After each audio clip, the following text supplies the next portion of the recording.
So what does privilege mean to you, and how have you experienced it in your life? Privilege to me is the ability to turn off and on when you're able or willing to be an advocate for somebody or some cause. To me, privilege is when you are given the option or the choice to look away or to face directly into some sort of adversity or someone else's adversity, perhaps. I was working in a church one time with a whole Korean population. I was the only non-Korean person there, and I took the young people on a trip one time. And the looks that I got from people walking around stores, driving through rural parts of the backcountry was quite unsettling. And it was almost as if I was doing something I shouldn't have or was sketchy because I was with people that didn't look anything like me. And it really stood out to me as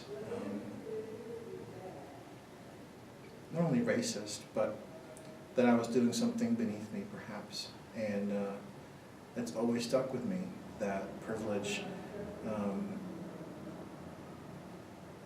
is something that I could turn off at that point and ignore, but it's something that these young people can't ever turn off. They're always going to get those looks.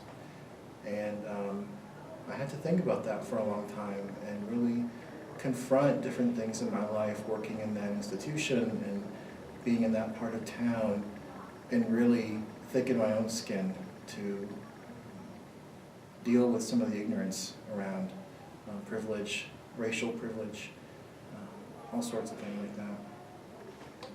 Coming from a theological perspective, the crossroads of privilege and those who don't have privilege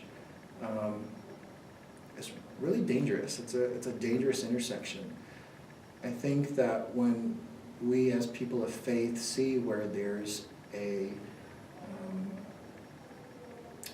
unfair treatment, where there's priority of other people, where there's injustice, I think we're called to confront that and to address that.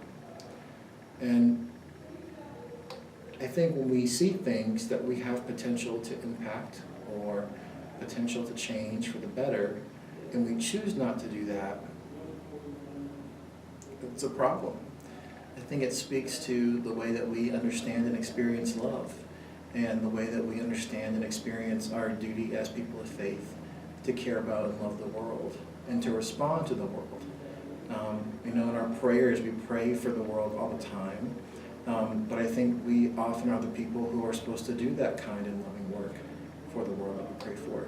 And when we turn our eyes blindly away from things that we know we could help with, or confront, or address, or protest, or rally, it becomes quite a big problem.